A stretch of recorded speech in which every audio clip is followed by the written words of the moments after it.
I'm Alex Eacock. I'm a motorsport engineer from Birmingham, and so I started racing from a fairly young age, basically from the age of 17 onwards. As soon as I could get a driving licence, I was in a race car. The original idea for it was to provide an entry for people to get into motorsport.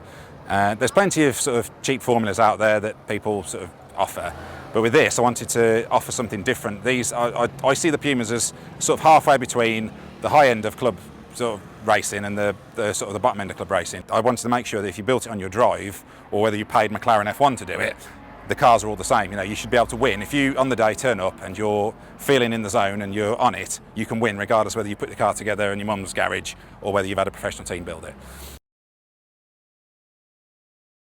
We came up with the concept of standardising parts across the whole range. Spec formula, like there are plenty of other formulas out there. The difference was with the Puma Cup, we wanted to make sure that rather than being a spec formula with cost control parts which were inherently more expensive than the standard parts, we wanted to make sure all the race parts were of high quality, and also that the competitors get them cheaper than they could if they went and got them themselves. Personally, I've always felt it's all about getting the right tyres, the right suspension and the right sort of inherent structure of the car. I mean, with these, we're probably a touch over the top for what is considered, what we consider to be a cost-effective formula in terms of things like the cage. The cage is way more extensive than the MSA specify, but it's a full welding cage. The thing was, as far as I'm concerned, if anybody has an accident, you want the drivers to get out and walk away.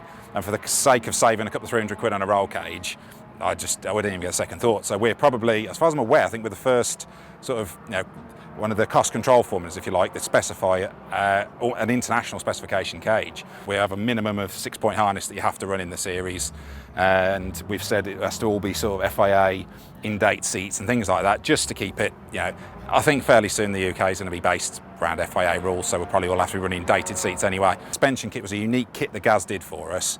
There's a lot of kits out there where you're sort of fixed on spring rates and damper rates, things like that. But I didn't want that, because there's inherently, you still want somebody to be able to tune the car, because not everybody, I mean, I've come from a predominantly rear-wheel drive background, so moving into a front-wheel drive, it's required me to relearn how to drive, and you still need to tweak the car.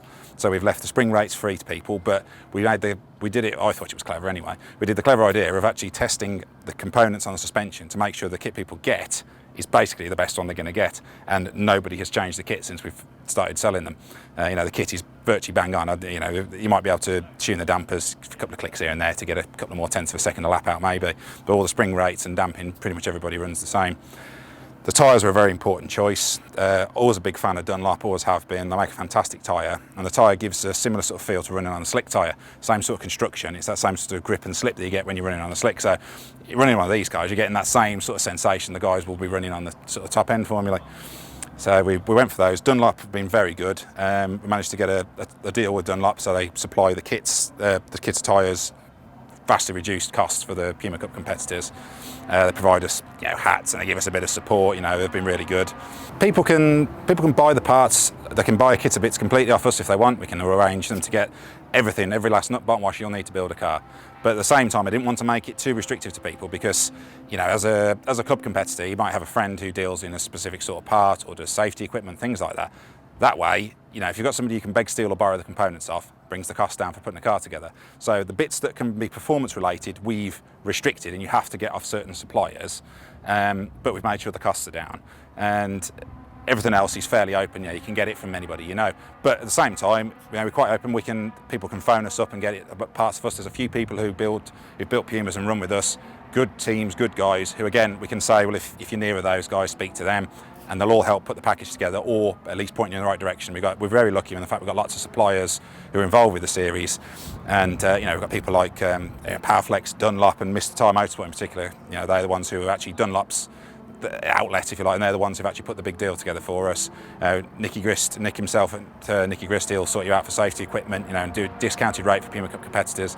So it's nice, people can save money to get involved, and it's all good stuff. That's the other thing. It's not cheap stuff and cheap quality. It's all good stuff. Everything to do with Puma Cup is about good quality. For me, if I could get a grid of all these cars, a grid of these cars together, 32, 33 cars starting at Silverstone or something, fantastic, And I knew when it would start to get where I wanted it to be at the last race of the first season we ran, when there was the top 5 cars were literally bumper to bumper. There's a video somewhere on YouTube, and literally all the cars crossed the start-finish line. There was less than a second covering them all. You know, they were literally bumper to bumper, and they were like that for 20 minutes. Perfect. You know, at the end of the day, none of us are going to be Formula 1 drivers anymore. We've all realised that. So it's a case of get out there, have some fun, enjoy the environment, enjoy the people who are racing with you.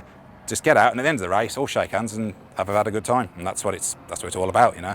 And if we can get the series so it's sort of halfway between the two. I don't want it to be seen as a budget series. I just want it to see as a way that people can go, okay, this is how much the cost is going to be, and how much it's going to cost me to build a car, and how much it's going to cost me to run within reason for a season, and just make it the best sort of club level series in the country. That's the ideal for me.